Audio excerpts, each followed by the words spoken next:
अस्सलाम वालेकुम क्लास। वालेकुम अस्सलाम मैम। क्या हाल चाल है? आप सबके ठीक ठाक हैं? अल्हम्दुलिल्लाह मैम, आप सुनाएं। शुक्र ठीक ठाक। अच्छा, आज अटेंडेंस मैं क्लास में ही लूंगी, तो आफ्टर लेक्चर मैं जो है ना यहीं पे ही आप लोगों की क्लास ले सॉरी अटेंडेंस ले लूंगी। Okay ma'am. Okay ma'am.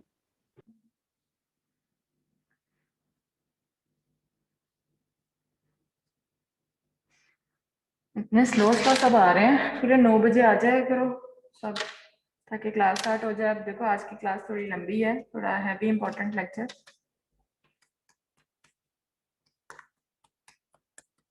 1 minute तक और वेट करते हैं, फिर मैं क्लास स्टार्ट करती हूँ।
ओके क्लास स्टार्ट करते हैं। अच्छा, अभी तक हम लोगों ने 3 लेक्चर्स में, मैंने लास्ट लेक्चर में जिस तरह बताया था कि हम लोगों ने फिजिक्स सारी कंप्लीट की है। बेसिकली हम लोगों ने एक्सरेस को पढ़ना है और एक्सरेस का आगे कहाँ कहाँ यूज है, आगे कैसे मॉडिफाइड होता है दूसरी मोडालिटीज के अंदर, ठीक है, वो सारा हमने। लेकिन बेसिक हमारी जो रेडियोग्राफी का सोर्स है ना, दैट इज एक्सरेज। तो उसका हम लोगों ने सबसे पहले उसकी प्रोडक्शन पढ़ी थी, एक्सरे यूनिट्स पढ़े, एक्सरे यूनिट में के कंपोनेंट्स पढ़े थे, ठीक है। एक्सरे कैसे प्रोड्यूस होता है, एक्सरे ट्यूब के क्या, एक्सरे ट्यूब कैसे डिजाइन किया जाता है, एक्सरे रूम कैसे डिजाइन किया जाता है, कौन सी चीज है जो कि हमारे एक्सरेज को ब्लॉक कर सकती है, कौन सा ऐसा मटेरियल है जो कि हम अपनी प्रोटेक्शन के लिए यूज करते हैं, लेड एप्रन्स यूज करते हैं, लेड की वॉल्स यूज करते हैं, लेड जो है वो ब्लॉक कर सकता है। Otherwise these are ionizing radiations जो कि हमारे सेल्स को आयोनाइज कर सकती हैं। They are harmful because they are ionizing radiation. You should know the difference between ionizing radiation and non ionizing radiations, ठीक है। फिर आगे जो हम लोगों ने उसके कंपोनेंट्स पढ़े थे एक्सरे यूनिट के, उसके अंदर कौन कौन से क्या क्या चीज क्या क्या करती थी। एक्सरे यूनिट के अंदर कंसोल था हमारे पास, जिसके ऊपर हम लोग कुछ फैक्टर्स को डिजाइन किया हुआ था जो कि हम ऑपरेट कर सकते थे, और उसको हम चेंज करते हुए अपने फैक्टर्स को, एक्सरेज को ऑपरेट करते थे, ठीक है। According to the thickness of the patient, या हम कौन सा ऑर्गन एग्जामिन कर रहे हैं, उसके अकॉर्डिंगली हम अपने फैक्टर्स को सेट करते थे, ठीक है। वो हम कंट्रोल कर सकते हैं। और हमें ये पता है कि हम वोल्टेज और करंट को जो है वो जनरेट करते हुए हम एक्सरेज को प्रोड्यूस करवाते हैं, ठीक है। एक्सरेज कैसे प्रोड्यूस होती हैं ये भी हमने पढ़ा था। किस तरह हमारा इंटरेक्शन होता है इलेक्ट्रॉन्स का विद टारगेट, टारगेट किस मटेरियल का होता है, क्यों इतना उसका मेल्टिंग पॉइंट होता है, या क्यों इतना उस मटेरियल का हम लोग लेते हैं, उसकी रीजन भी आपको मैंने बता दी हुई है। उसके अलावा जो है हमारे इलेक्ट्रॉन्स कैसे इंटरेक्ट करेंगे, कैसे ट्रेवल करेंगे, ठीक है, कैसे हीट अप होगा फिलामेंट, ठीक है। बस पहले स्टार्टिंग से अगर हम लोग देखें तो जनरेटर से करंट आएगा, ठीक है, वो हम लोग वोल्टेज की फॉर्म में, केवीपी की फॉर्म में, एमए की फॉर्म में करंट जो है वो जनरेट करवाया जाता है, जो कि हमारे फिलामेंट को हीट अप करता है। हीट अप करने से इलेक्ट्रॉन्स रिलीज होते हैं, ठीक है, और फोकसिंग का उनको फोकस करता है towards the anode. Anode side जो है वो हमारी पॉजिटिव साइड होती है, इलेक्ट्रॉन्स के साथ इंटरेक्ट करेंगे एंड ड्यू टू इंटरेक्शन हमारे पास एक्सरेज प्रोड्यूस होंगे। हमने कुछ टाइप्स के एक्सरेज पढ़े थे, 2 टाइप्स के एक्सरेज प्रोड्यूस होते हैं, एक हमारे पास कैरेक्टरिस्टिक एक्सरेज थे और एक ब्रेनस्टॉलिंग एक्सरेज थे। वो हमने पढ़े थे कि कैरेक्टरिस्टिक एक्सरेज कैसे प्रोड्यूस होते हैं और ब्रेनस्टॉलिंग एक्सरेज और उनका क्या कहाँ कहाँ यूज है, ठीक है। ये हमने टाइप्स पढ़ ली थी।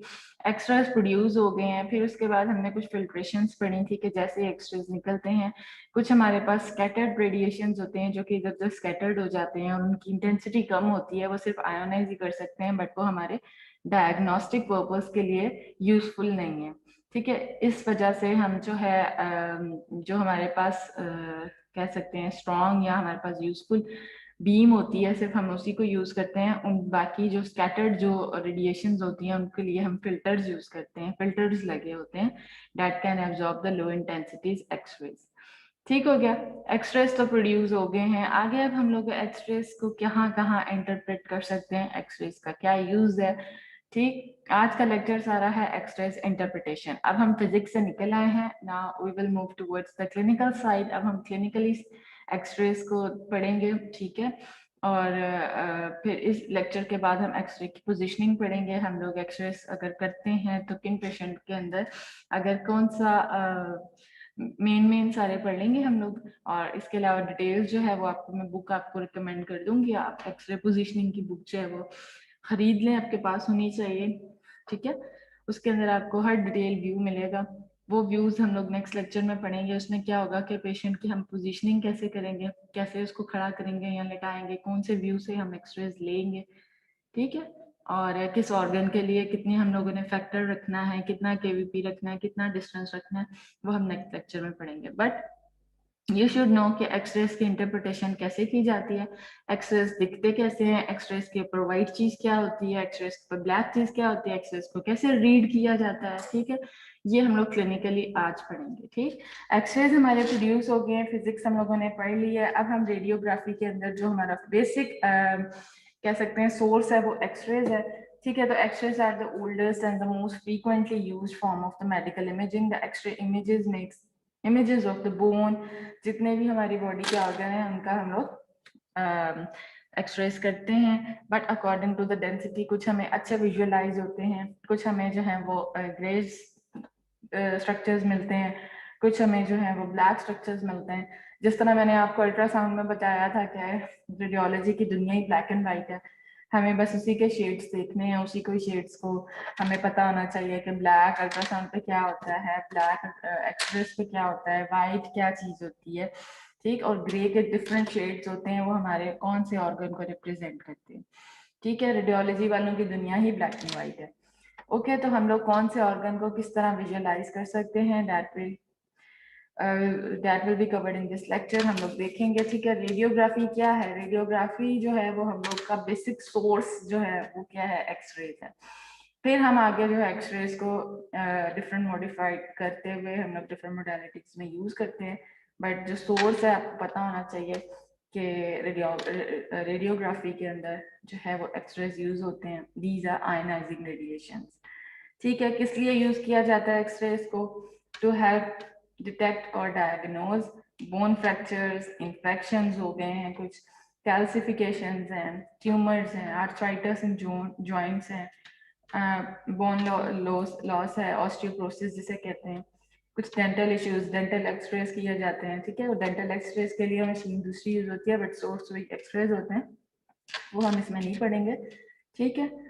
जो है ना हम लोग करते भी नहीं है being a medical imaging technologist, but you should know the source in dental radiography, ठीक हो गया। How to read an x ray, जैसे मैंने बताया कि एक्सरेज बेसिकली हमारे ब्लैक एंड व्हाइट दुनिया है, उसके अंदर कुछ स्ट्रक्चर्स हमें व्हाइट नजर आते हैं, कुछ ब्लैक नजर आते हैं, कुछ ग्रे नजर आते हैं।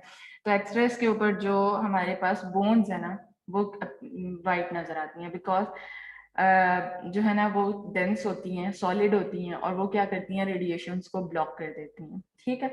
जो भी सॉलिड स्ट्रक्चर होगा हमारी बॉडी के अंदर, उससे क्या होगा, रेडिएशंस आगे पास नहीं करेंगी, वो ब्लॉक कर देगा और वो रिफ्लेक्ट हो जाएगा, ठीक है, जो भी स्ट्रक्चर हमारे पास सॉलिड है that will appears white. Then हमारे पास कुछ मसल्स हैं या फ्लूइड फैट्स हैं, वो रेडिएशंस उसके अंदर से पास कर जाती हैं, but according to the density. जिस तरह हम अल्ट्रासाउंड के ऊपर हमने वर्ड्स रखे हुए हैं, जो ब्लैक स्ट्रक्चर्स होते हैं उनको हम हाइपर एक्विक कहते हैं, जो ग्रे स्ट्रक्चर्स होते हैं उनको हम हाइपो एक्विक कहते हैं, जो ब्लैक स्ट्रक्चर्स होते हैं, ब्लैक जितने भी फ्लूइड फिल स्ट्रक्चर्स उनको हम एन एक्विक कहते हैं, क्योंकि अल्ट्रासाउंड के अंदर हमें एकोज फील हो रही होती हैं, प्रोड्यूस हो रही होती हैं। उन एकोज को अकॉर्डिंगली हम जो है नेम देते हैं। अगर हमारे पास एकोज ज्यादा प्रोड्यूस हो रही हैं, दैट मींस साउंड जो है वापस ज्यादा टकरा के आ रही है, वो किसी सॉलिड स्ट्रक्चर से आ रही है, तो वो हाइपर, उसका नाम ही हाइपर एक्विक है। ठीक है, फिर एन मतलब एब्सेंट, कोई एकोज वापस नहीं आ रही, दैट मींस सारी साउंड ट्रेवल कर गई है, ट्रांसमिट हो गई है उस स्ट्रक्चर में से, तो वो फ्लूइड फिल स्ट्रक्चर है। सेम लाइक अल्ट्रासाउंड हम लोग जो है एक्सरेज को भी रीड इसी तरह करते हैं। कुछ हमारे स्ट्रक्चर्स ब्लैक नजर आते हैं, कुछ ग्रे नजर आते हैं और कुछ ब्लैक नजर आते हैं। तो वाइट स्ट्रक्चर्स हमारे वो स्ट्रक्चर्स हैं, जो वो हार्ड स्ट्रक्चर्स हैं जिनमें से रेडिएशंस पास नहीं करती हैं, वो ब्लॉक कर देते हैं क्योंकि दे आर सॉलिड। मसल्स या फ्लूइड या फैट जो है, इनके तीनों, ये मसल्स अलग, फ्लूइड अलग और फैट अलग, इन तीनों की जो अपीयरेंस है वो ग्रे के शेड्स में हम लोग देखते हैं। कुछ हमारे पास ज्यादा ग्रे होगा, कुछ हमारे पास लाइट ग्रे होगा, कुछ हमारे पास जो है इसी तरह ग्रे के शेड्स में ये तीनों हम लोग देख सकते हैं। अच्छा, अगर कोई हमारे पास फ्रैक्चर नजर आ रहा है तो हाउ कैन यू से कि इसके अंदर कोई फ्रैक्चर हुआ है, क्योंकि ब्लैक कि आपको जो बोन है वो वाइट नजर आ रही है, तो उसके अंदर अगर उस बोन के अंदर आपको ब्लैक कलर की लाइन नजर आ रही है तो you can say it's a fracture, right. अच्छा, उसके बाद ये है कि हम लोग स्केलेटल कंडीशंस जितनी भी हैं, वो कौन सी ऐसी कंडीशंस हैं जिनके अंदर हम एक्सरेज को यूज करते हुए डायग्नोज करते हैं। उसमें हम लोग सबसे पहले फ्रैक्चर्स को, जितने भी फ्रैक्चर्स हैं, जब कोई भी फ्रैक्चर होता है सबसे पहले एक्सरेज ही किए जाते हैं। यही सबसे पहली मोडालिटी है जो कि यूज की जाती है। ठीक है, ठीक इसी तरह जिस तरह हम अल्ट्रासाउंड के ऊपर करते होते थे कि भाई अल्ट्रासाउंड सबसे सेफेस्ट है, रेडिएशंस नहीं है, लेकिन अल्ट्रासाउंड के ऊपर हम लोग इस ये बोन्स और मसल्स को इतना क्लियरली नजर नहीं आता जितना कि हम लोग इसके ऊपर देख सकते हैं एक्सरेज के ऊपर। ठीक है, तो जितने भी बोनी डिफॉर्मिटीज हैं, बोनी जितने भी प्रॉब्लम्स हैं, वो हम लोग एक्सरेज के ऊपर देख सकते हैं बहुत बेहतर तरीके से। तो स्केलेटल कंडीशंस के अंदर सबसे पहले हमारे पास फ्रैक्चर्स आते हैं, देन हमारे पास ऑस्टियोमाइलाइटिस है, कोई भी स्ट्रक्चरल एनामलीज है, डीजेनरेटिव जॉइंट कंडीशंस है, ये सारी कंडीशंस स्केलेटल कंडीशंस है that can be visualised on x-rays. So ये हमारे पास rule of two is very important slide, ये आपको पता होना चाहिए being radiographer. What is rule of two? Rule of two जो है ना, हमारे पास ये 4 पॉइंट्स हैं, ये चारों पॉइंट्स के 2-2 पॉइंट्स हैं आगे, दैट्स वाई इसको रूल ऑफ टू कहा जाता है। Number 1, view. जब भी हम एक्सरेज लेते हैं हमें हमेशा 2 व्यूज लेने हैं, हमेशा। ठीक है, एक एपी एक लेटरल, क्योंकि आपको पता है जो चीज आप सामने से देख रहे हो वो हमें साइड से नजर नहीं आ सकती, या जो चीज हम साइड से देख रहे हैं वो हमें सामने नजर नहीं आ सकती है। ठीक है, ब्लॉक कर दिया। तो हमेशा जब भी आपने एक्सरे करनी है हमेशा 2 व्यूज में एक्सरेज होंगे, एक होगा एपी एक होगा लेटरल। ठीक हो गया। Number 2, 2 joints, joint above and below. अगर आप कोई भी जॉइंट का अगर एक्सरे कर रहे हो तो आपने उसको सिर्फ उसी जॉइंट को नहीं देखना, आपने उस जॉइंट के ऊपर का हिस्सा भी इंक्लूड करना है और जॉइंट का नीचे का हिस्सा भी इंक्लूड करना है अपने इमेज के अंदर। ठीक है, तो ये भी 2 पॉइंट रूल हो गया। ठीक है, फिर हमारे पास आ गया 2 ओकेजन्स। दैट मीन्स कि अगर आपने एक बंदे का एक्सरे पहले हुआ है, उसने रिपीट करना है एक्सरे, तो आप उस एक्सरे को, जो प्रीवियस एक्सरे है उसको जरूर देखोगे। ठीक हो गया, उसको रिपीट एक्सरे करवाने से पहले आप उस पहले वाले ओकेजन को देखना इज जरूरी। ठीक हो गया। देन 2 लिम्स, अगर हम एक लिम्ब का एक्सरे कर रहे हैं तो आपको दूसरे लिम्ब के साथ उसको हमेशा कंपेयर करना है। दैट मीन्स कि अगर आपने नी का अगर एक्सरे करवाना है, नी में एक नी में तो प्रॉब्लम है लेकिन हम दूसरे नी का एक्सरे जरूर करेंगे, because we have to compare one joint with the other. समझ आ गई कि this is the rule of two, this is very important, you should know the rule of two. ये 4 पॉइंट्स हैं, इनके आगे 2-2 पॉइंट्स हैं।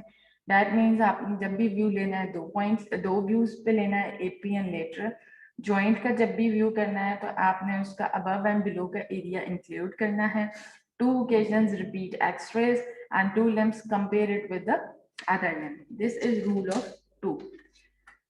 देन आपको जब भी एक्सरेस करना है तो ये पॉइंट्स आपको जरूरी लिखने हैं, very important. Number 1, patient detail आपको पता होनी चाहिए।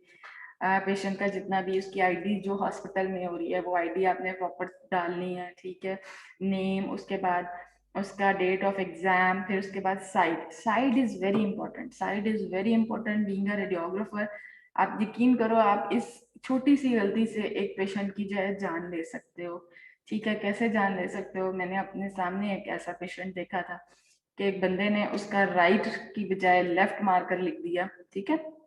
जब भी हम एक्सरेज लेते हैं ना तो हम लोग मेंशन करते हैं कि ये राइट साइड थी, कोई मार्कर लगाते हैं या कुछ अल्फाबेट लिख देते हैं, आर या एल, वहां पे अल्फाबेट्स होते हैं।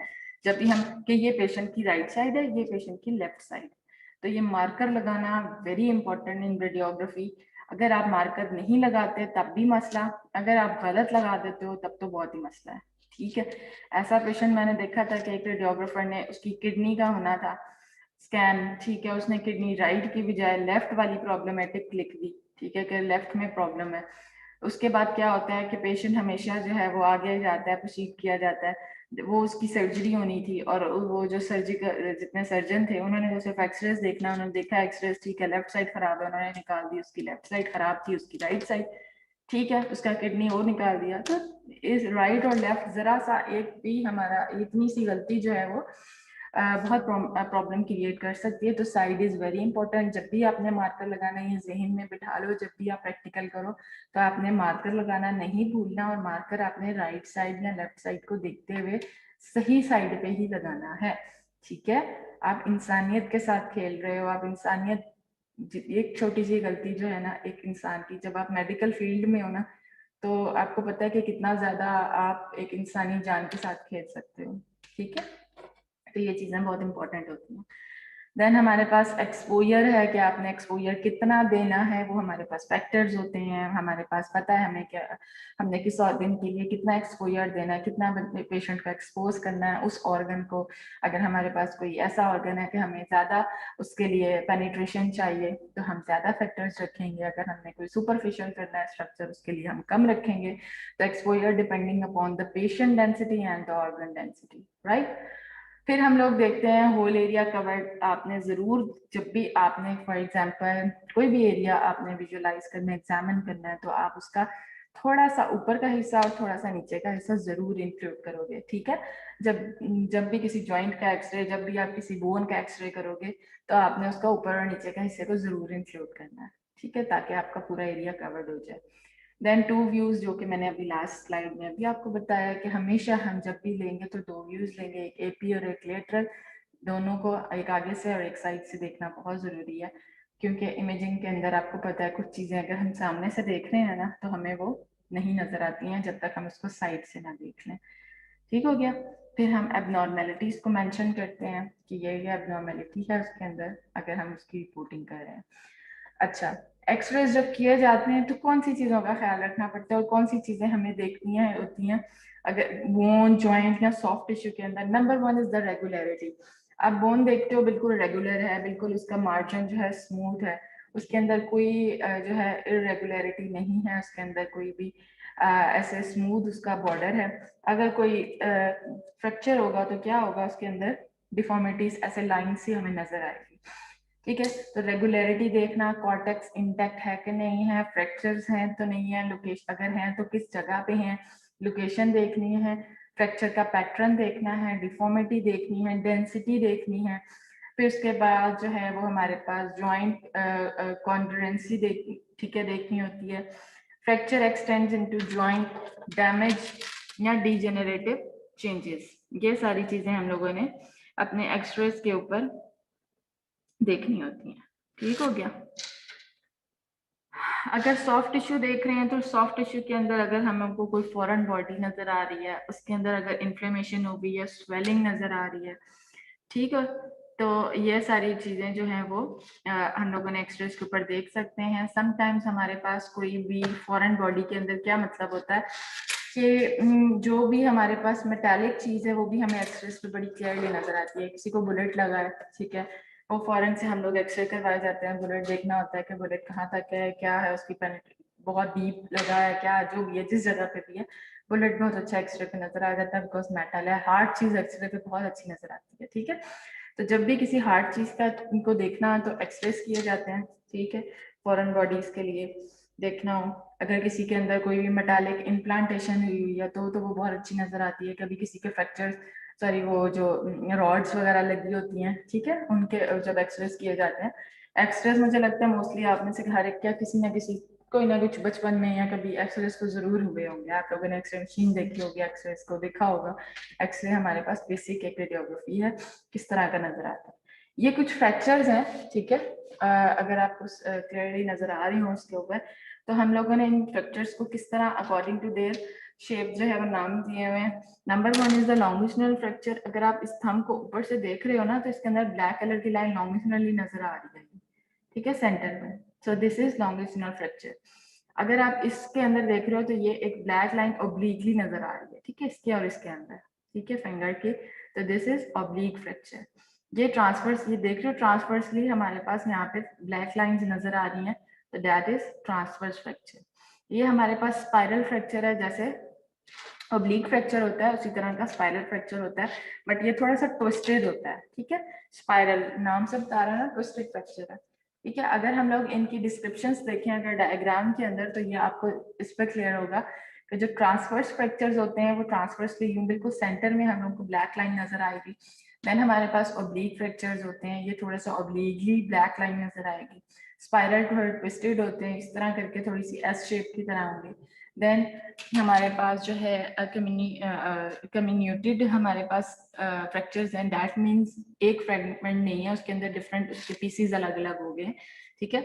यहाँ पे तो दो हमारे पास बोन्स है ना, यहाँ पे हमारे पास 3-4 बोन्स जो हैं वो अलग से टूट गई हैं, जिसको हम लोग इस तरह कहते हैं। देन हमारे पास ये सेगमेंटल है, ठीक है, एवल्जन, इंट्रा आर्टिकुलर, कंप्रेशन, ठीक है, ये सारे हमारे पास स्ट्रेस फ्रैक्चर्स डिफरेंट टाइप्स हैं फ्रैक्चर्स की। डायग्राम के ऊपर देख लो आप किस तरह के फ्रैक्चर्स हो सकते हैं। हमारे पास कुछ ऐसे फ्रैक्चर्स भी हैं, ठीक है, by the relationship of one fragment to the other, ठीक। उसमें क्या होता है कि या तो हमारा जो एक बोन है वो दूसरे से डिस्प्लेस हो जाएगी, जिसको कहते हैं डिस्प्लेसमेंट, या फिर वो एंगुलेशन उसकी हो जाएगी, थोड़ा सा ये नीचे को इस तरफ को ट्विस्ट हो गया, मतलब दैट मीन्स उसमें एंगल, ये डिस्प्लेसमेंट है। देन या तो हमारे पास शॉर्टनिंग हो जाएगी, एक ये देख रहे हो ओवरलैप कर गया इसके ऊपर, ठीक है, शॉर्टनिंग हो गई थी, या फिर उसके अंदर क्या आ सकती है, रोटेशन आ सकती है, दिस इज रोटेशन, ठीक है, वो ट्विस्ट हो जाएगा आप एक बोन दूसरे बोन के ऊपर। Most fracture display more these abnormalities, right. अब हमारे पास जिस तरह मैंने लास्ट में बताया था, by the number of fracture segments हम लोग कह सकते हैं कि वो सिंपल फ्रैक्चर है जो कि 2 बोन्स के दरमियान होता है, या वो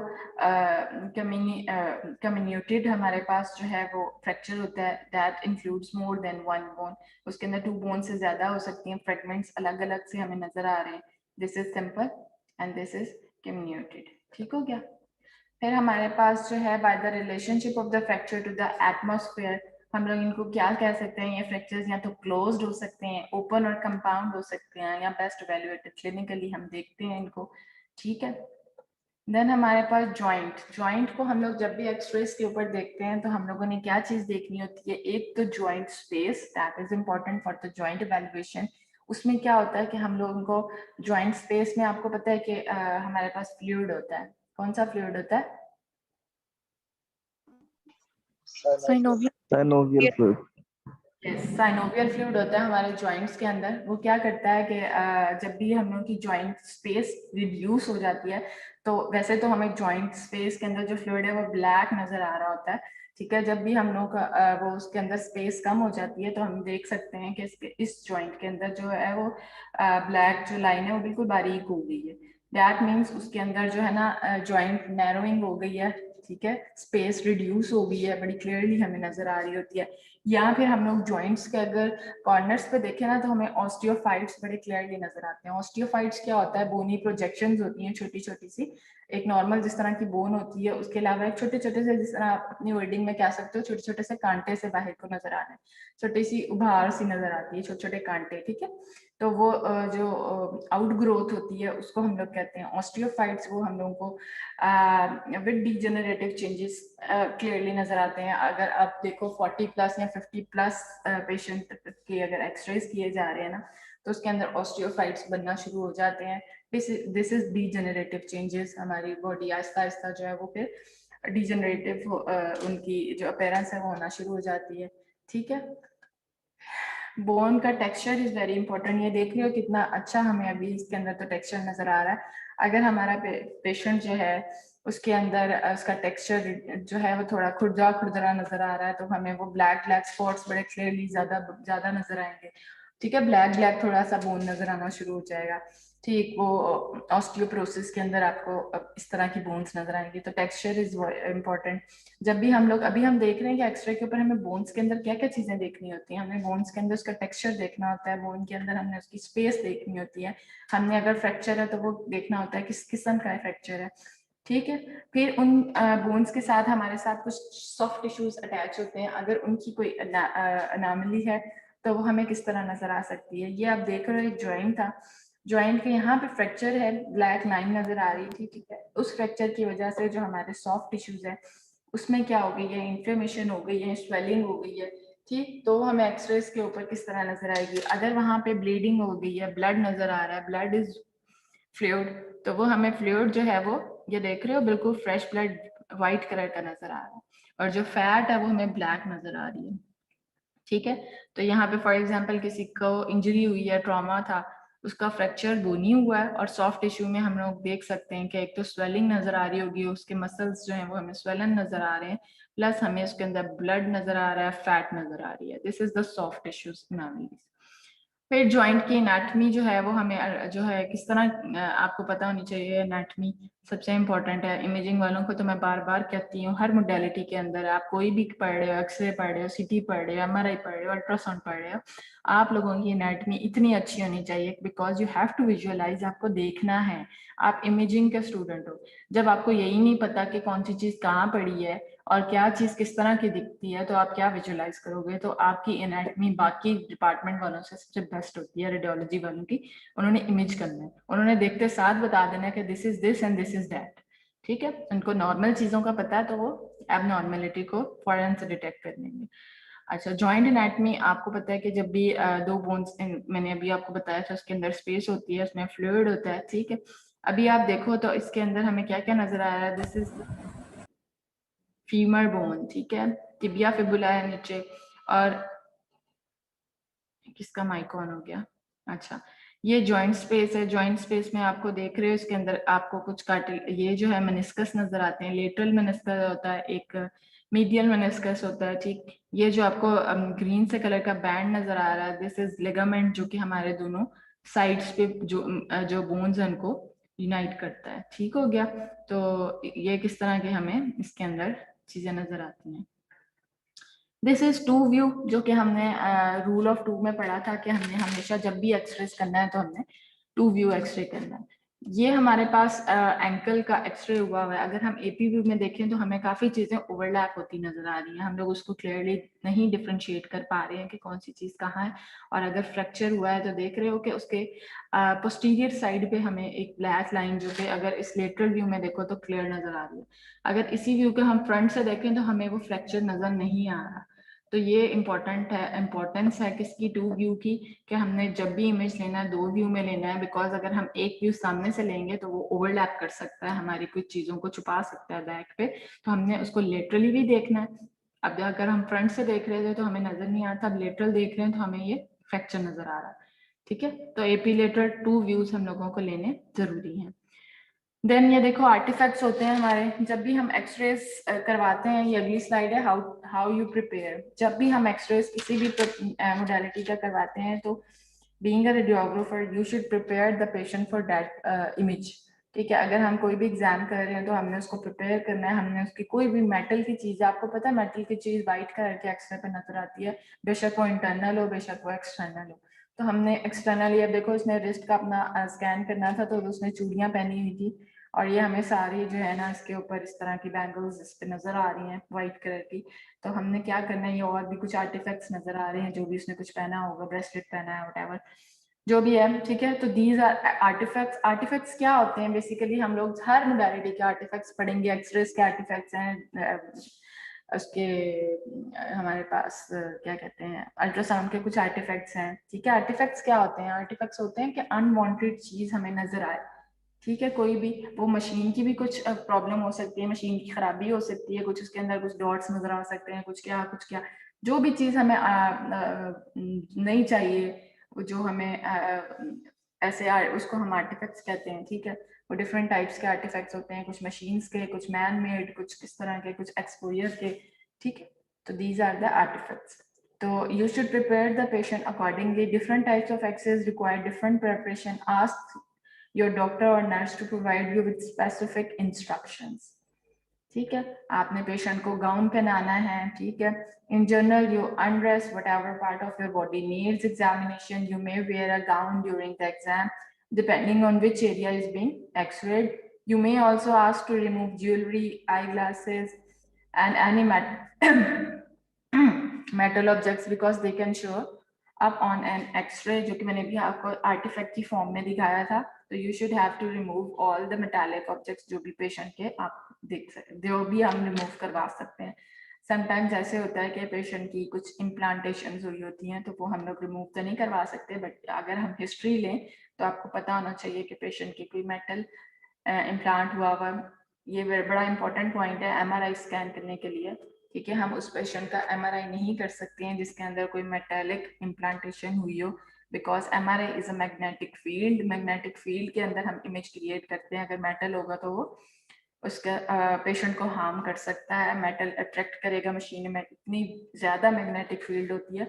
इसीलिए तो आपने देखा होगा कि हमारे रूम के दूर दूर तक जो है हम कोई भी मेटल की चीज नहीं लेकर जा सकते। आप बाहर शीशे के बाहर जहाँ पे कंसोल रूम होता है वहां बैठ के देख सकते हो, जब भी अगर आपने अंदर जहाँ रूम जहाँ स्कैन हो रहा है, अगर आपके पास छोटी सी भी मेटल की कोई चीज होगी ना, आपने घड़ी भी पहनी होगी, ठीक है, तो आप सीधा उस मशीन के अंदर से आके अट्रैक्ट होगे। और इस तरह के बड़े बड़े वाकयात देखे हैं हमने, बड़े डैमेज देखे हैं, ठीक है। तो कई दफा जो है ना पेशेंट को व्हील चेयर, वो नहीं उठ सकता, व्हील चेयर उठा के ले गए अंदर तक, व्हील चेयर ले गए पेशेंट, वो पेशेंट इतनी मैग्नेटिक फील्ड होती है तो वो पेशेंट समेत व्हील चेयर यूं जाके उसमें लगी है, ठीक है। तो ये बड़ा इंपॉर्टेंट होता है कि हम लोगों ने मेटल जो है वो रिमूव करवाना होता है, जो कि रिमूव करा सकते हैं। अदरवाइज उसके अंदर इंटरनल कोई इम्प्लांटेशन है तो हम उसका एमआरआई नहीं करते हैं। तो history is very important, preparation is very important before doing any exam, ठीक है। फिर हम डिफरेंट टाइप्स के फ्रैक्चर्स पढ़ते हैं, ये बस आप जल्दी जल्दी इनके नाम आपको पता होने चाहिए और ये दिखते कैसे हैं, किस एरिया में होते हैं। ये हैंगमैन फ्रैक्चर जो होता है वो ड्यू टू जो हाइपर एक्सटेंशन जो है ना इस वजह से होता है। ये मेनली हम लोग जो कार एक्सीडेंट्स होते हैं ना उसके अंदर बड़ा कॉमन है ये फ्रैक्चर। क्या होता है कि एकदम से आपको झटका लगता है तो आपकी जो नेक की जो बोन्स है ना वो हाइपर एक्सटेंड कर जाती हैं, जिसकी वजह से उसके अंदर फ्रैक्चर आ सकता है। तो this is known as hangman fracture.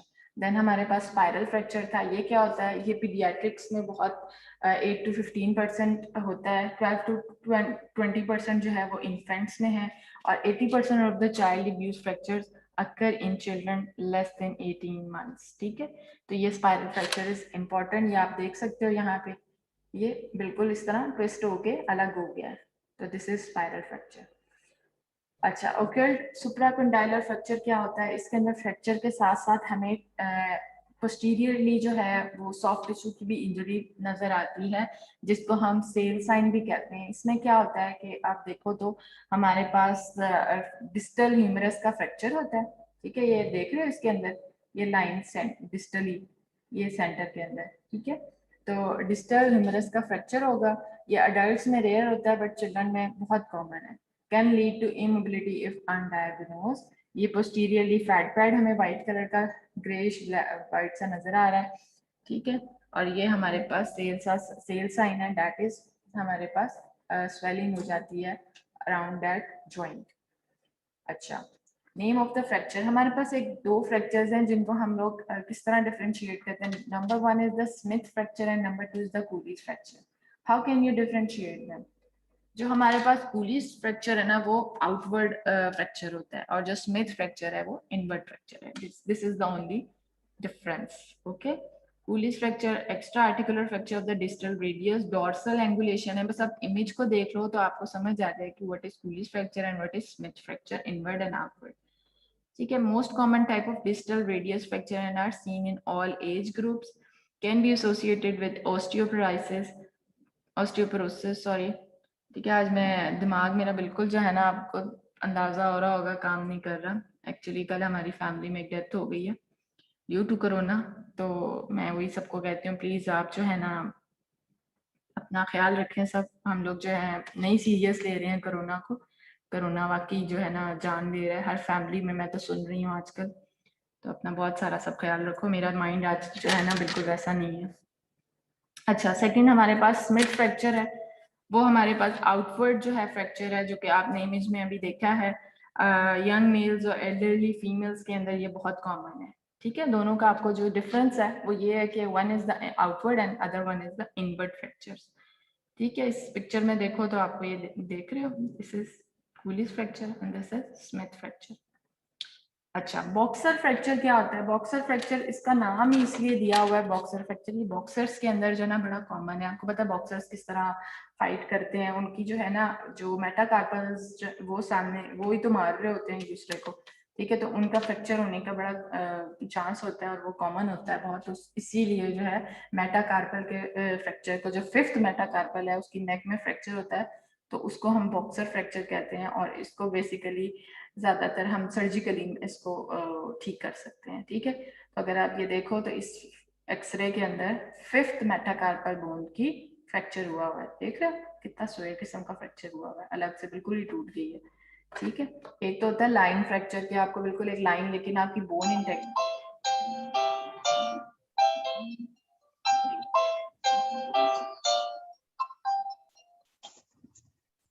Vaniya आपका अलार्म बज रहा है, मेरा ख्याल आप सो के अब उठी हो. बंद करो अपना, ये म्यूट करो. ठीक है, तो ये हमारे पास जो फ्रैक्चर है कुछ लाइन फ्रैक्चर्स होते हैं. उसमें क्या मैं बता रही थी कि बिल्कुल बोन्स जो है वो इंटैक्ट होती हैं, बिल्कुल वो डिस्प्लेस नहीं होती हैं, लेकिन आपको उसके अंदर फ्रैक्चर एक लाइन नजर आती है, वो जल्दी रिकवर कर सकती हैं. समटाइम्स ऐसा होता है फ्रैक्चर होने की वजह से बिल्कुल ही बोन डिस्प्लेस हो जाती है. पहले हम उसको अपनी प्लेस पे लेके आते हैं, फिर आहिस्ता आहिस्ता अंदर उसके अंदर रिकवरी होती है और वो जॉइंट जो है वो फिर होता है. ठीक है, तो ये देखो इसके अंदर भी डिस्प्लेसमेंट हुई हुई है. ठीक है, और अगर आप देखो तो इस एक्सरे के अंदर this is the marker sign R, मतलब दिस इज राइट साइड, तो दिस इज इंपॉर्टेंट. इस तरह हम एक्सरे के ऊपर कोई साइन कोई आर कोई कुछ लगा देते हैं कि this is the right side. ठीक है. अच्छा, calcaneus fractures, severe axial load management क्या हो सकती है? Posterior splint, non weight bearing, orthopaedic referrals. ये हमारी किल्केनियल बोन के अंदर फ्रैक्चर देख रहे हो आप. अभी मैं सिर्फ आपको फ्रैक्चर्स दिखा रही हूँ किस तरह नजर आते हैं. सबसे इंपॉर्टेंट एक्सरे है चेस्ट रेडियोग्राफी. ठीक है, चेस्ट एक्सरेज बड़े कॉमन हैं, देखे जाते हैं और इनकी क्या इंडिकेशंस हैं वो हम पढ़ते हैं. The chest x ray is perform to evaluate the lungs, heart and chest wall. यही तो हमारे पास स्ट्रक्चर है जो कि हम लोगों को थोरैक्स में नजर आते हैं. The chest x ray is typically first imaging test used to have diagnose symptoms such as breathing difficulties, bad और परसिस्टेंट कफ, चेस्ट पेन और इंजरी और या फीवर. ठीक है, ये हमारी इंडिकेशंस है फॉर द चेस्ट एक्सरे. अब आप एक एक कोई डिजीजेस में बता देती हूँ कि किस तरह की नजर आती हैं. कंसोलिडेशंस जो हैं कोई भी अगर लंग्स के अंदर है तो वो हमें व्हाइट कलर का इस तरह का, अगर आप देखो तो इस एक्सरे के अंदर हमारा राइट लोब जो है अपर साइड से यहाँ पे कंसोलिडेशन हुई है. एयर हमें एक्सरेज के ऊपर ब्लैक नजर आती है. अगर आप कभी भी चेस्ट एक्सरे देखो तो हमें लंग्स में ब्लैक कलर के नजर आते हैं, लेकिन इस लंग को देखो तो हमारा अपर जो हमारा लोब है दैट इज व्हाइटिश. वो क्या है, इसके अंदर कंसोलिडेशन हुई है. ठीक है, कंसोलिडेशन क्या होती है कि अगर हमारे अगर हमारे जो एयरवेज हैं हमारे पास एल्विलाइज होते हैं ना उसके अंदर अगर एयर की बजाय कोई और चीज आ जाए तो वहां पे कंसोलिडेशन हो जाती है, ठीक है। कोई पानी आ गया है, कोई और चीज़ आ गई, कोई ट्यूमर है, कुछ भी है अदर देन एयर जो है वो कंसोलिडेशन कॉज कर सकता है। और वो एक्सरेज के ऊपर इस तरह व्हाइट कलर की नजर आती है। एयर हमें जो है वो ब्लैक नजर आती है, कंसोलिडेशन हमें व्हाइट नजर आती है, ठीक है। अब इस एक्सरे में देखो तो इसके अंदर भी हमें क्लियरली नजर आ रहा है कि राइट लंग अपर लोब में कंसोलिडेशन हुई है। नीमोथोरेक्स क्या होता है? नीमो इज एयर। अगर हमारी जो लंग और जो प्लूरल कैविटी है, ठीक है, उसके दरमियान एयर आ जाती है तो दैट इज नीमोथोरेक्स। और वो ये देख रहे हो, उसकी वजह से हमारा लंग जो है वो कोलैप्स हो सकता है, ठीक। एक्सरेज के ऊपर हमें यूं नजर आते हैं। अगर हम इधर देखें तो ये देख रहे हो, ये एक्सरेज के अगर हम हमें पता है ना कि किस तरह का हमारे थोरेक्स के अंदर स्ट्रक्चर्स होते हैं। ये हमारे पास राइट लोब है लंग का, ये लेफ्ट लोब है, ठीक है। सेंटर में आपको स्पाइन नजर आ रही है बैक साइड पे, ठीक है। ये अंदर सेंटर में जो हमारे क्या कह सकते हैं इनको, डिस्क्स हैं ब्लैक कलर की, ठीक है। ये सारी नजर आ रही हैं हमारे वर्टेब्रास के सेंटर में।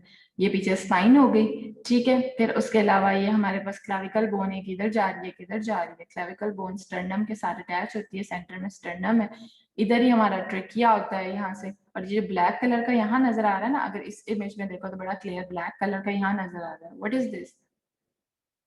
ब्लैक एयर होती है तो यहाँ पे क्या चीज है? मैम ट्रेकिया होगा। ट्रेकिया।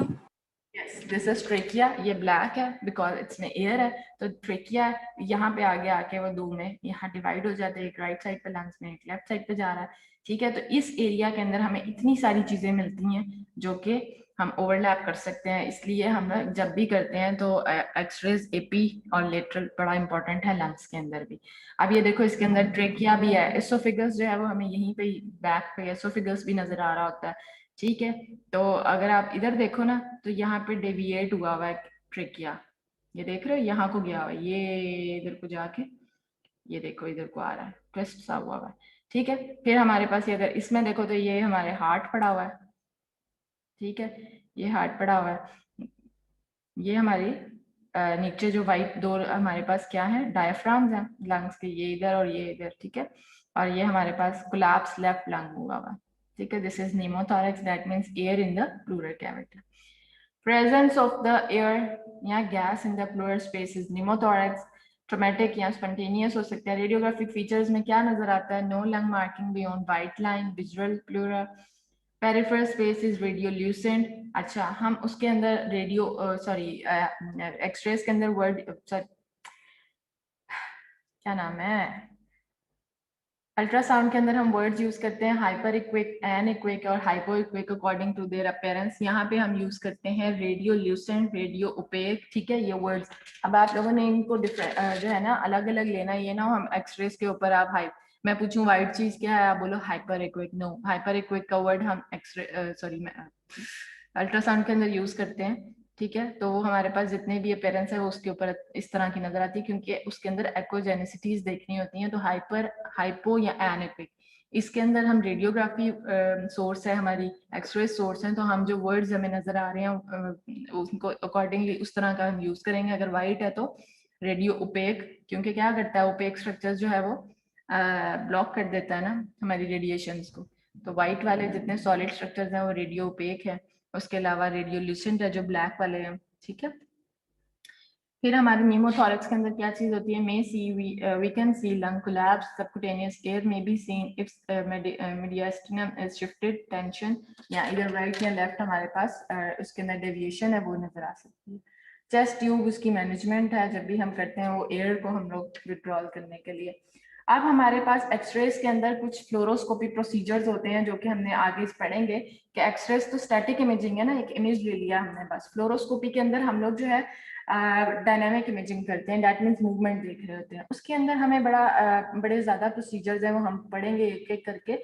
उसमें क्या होता है कि हमने अगर कोई डाई डालना है पेशेंट के अंदर, डाई जो है कॉन्ट्रास्ट मटेरियल होता है, वो हमें व्हाइट नजर आता है समटाइम्स। अब देखो, अब इसके अंदर एसोफेगस हमें नजर नहीं आ रही थी, हमें नहीं पता उसकी लाइनिंग कैसी है। अब उसकी लाइन को आउटलाइन करने के लिए हम पेशेंट को कुछ कॉन्ट्रास्ट कुछ पिलाते हैं या कुछ इंजेक्ट करते हैं। हर उसके लिए डिफरेंट होता है, किसी के अंदर इंजेक्ट करते हैं, किसी के अंदर उसको पिला रहे होते हैं, ठीक है, तो वो हमारे उस स्ट्रक्चर को उसको हाईलाइट कर देता है, वाइट नजर आता है। तो वो मटेरियल जो है ना, उसको हम कॉन्ट्रास्ट मटेरियल कहते हैं। ठीक है, वो हमारा बेरियम का हो सकता है या आयोडीन का हो सकता है। तो contrast medium, basically contrast media जो होता है ना, वो क्या करता है कि हमारे स्ट्रक्चर्स को, जो भी हमारे पास हॉलो स्ट्रक्चर्स हैं, उनको हाईलाइट कर देता है। ठीक, अगर इस इमेज में देखो तो हमें किडनीज अच्छी नजर नहीं आती हैं, हमें यूरेटर्स नजर नहीं आते हैं।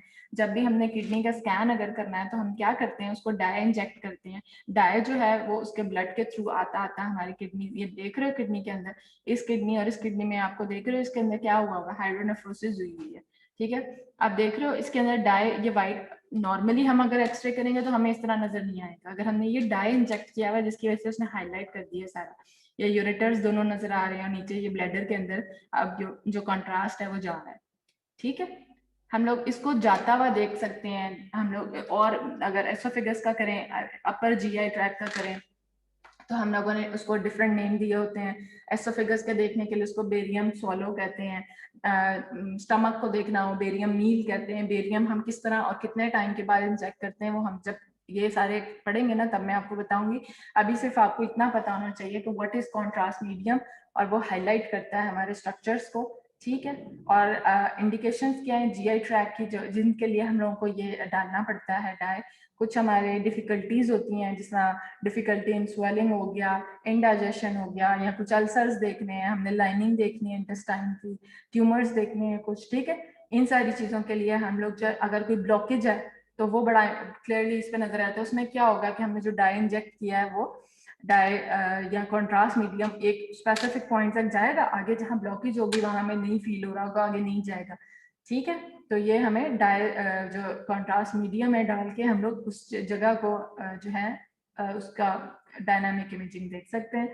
ये इंडिकेशंस हैं जीआई ट्रैक की, डिफिकल्टी इन स्वेलिंग, चेस्ट, ये सारी चीजें हम आगे पढ़ेंगे।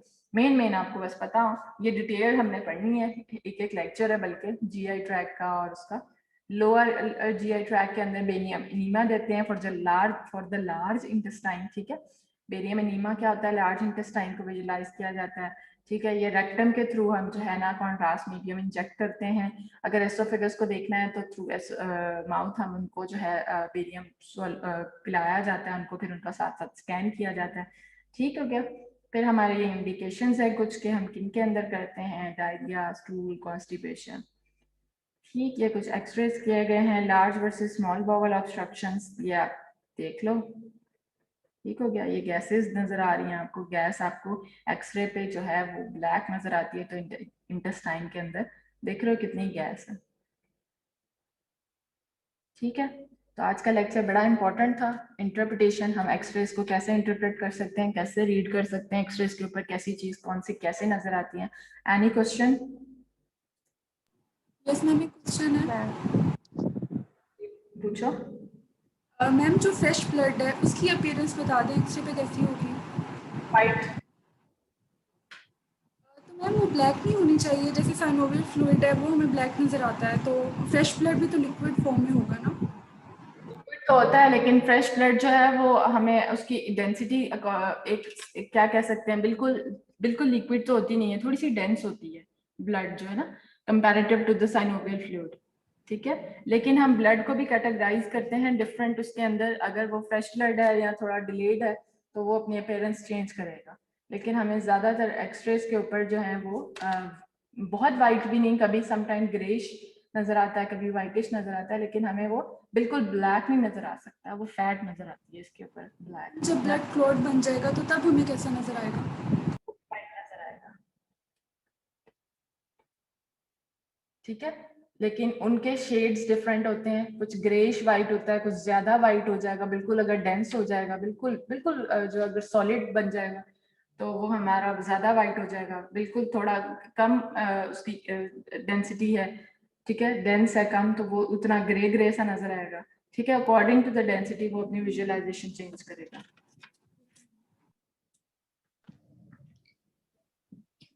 ठीक है, मैम आजकल फ्रेश तो ब्लड कोविड और के ब्लड पेशेंट क्लॉट दोनों वाइट ही नजर आएंगे।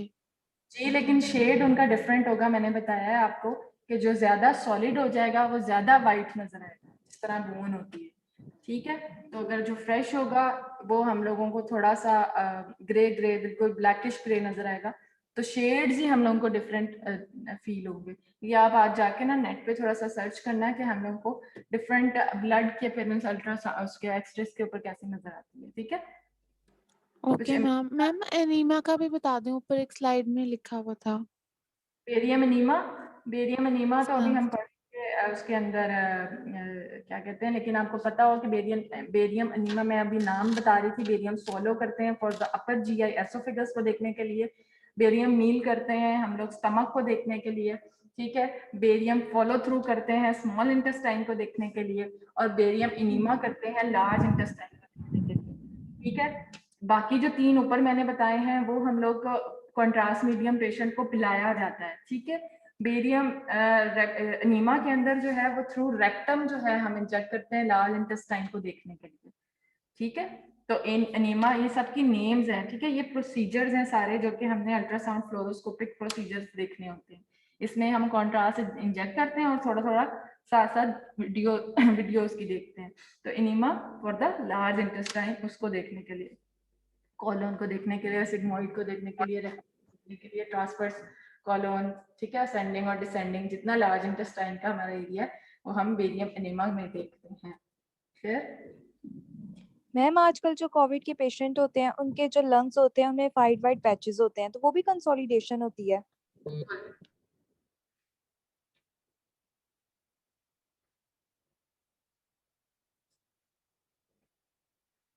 ठीक है, तो और कोई क्वेश्चन? जो हमारे पास कोविड के पेशेंट है उनको हम लोग शायद कहते हैं, मुझे नेम नहीं क्लियर हो रहा, उसको ग्लास समथिंग इस तरह करके कुछ कहते हैं, किसी को पता है? तो वो ma'am ground class appearance. Ground glass appearance, exactly, मैंने ये सुना था।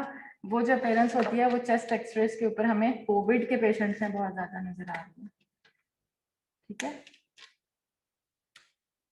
बल्कि आपके सीनियर हैं जिन्होंने अब ग्रेजुएट हुए हैं, उन्होंने रिसर्च अभी की है, तो उनका टॉपिक ही ये था, उन्होंने कोविड के चेस्ट एक्सरेस टॉपिक लिया, चेस्ट एक्सरेस के ऊपर उन्होंने सबकी जो है वो ली है कोविड पेशेंट।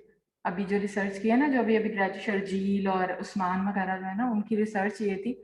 आप बेशक उनसे कहो कि वो आप लोगों को रिसर्च अपनी जो है वो सबके साथ शेयर करें, उन्होंने बहुत अच्छी रिसर्च की है। बल्कि कोविड जो हमारे वार्ड्स हैं उधर जा जाके उन्होंने पेशेंट से डाटा लिया है, और उनकी वहां जा जाके बड़ा अच्छा उन्होंने काम किया, और उन्होंने चेस्ट एक्सरेज जो है उनके ऊपर कोविड के अंदर क्या क्या डिफरेंट साइन मोस्टली क्या मिले हैं उन्हें, और ज्यादा जरूरी नहीं है कि हमें ग्राउंड क्लास अपीयरेंस ही मिली है सब में।